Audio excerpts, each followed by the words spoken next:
அஸ்ஸலாமு அலைக்கும். பிஸ்மில்லா. வாங்க, வெள்ளை சாதம் இருக்குது, இன்றைக்கி ரசம் இருக்குது, இங்கே மோர், புதினா, கருவேப்பிலை, இஞ்சி, உப்பு இதெல்லாம் போட்டு மிக்சியில் அடித்து மோர் கலந்து வச்சுருக்கிறேன்.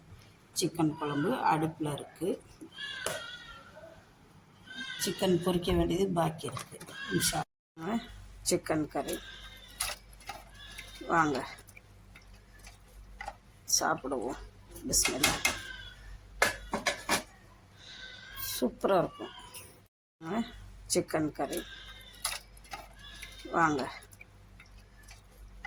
சாப்பிடுவோம். பிஸ்மில்லா. சூப்பராக இருக்கும்.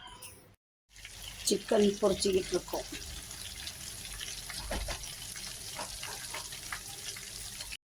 இங்கே பாருங்கள், பாவக்காய் சிப்ஸு பொரிச்சிக்கிட்டு இருக்கேன். பாவக்காய், ஃப்ரெஷ் பாவக்காய் இது.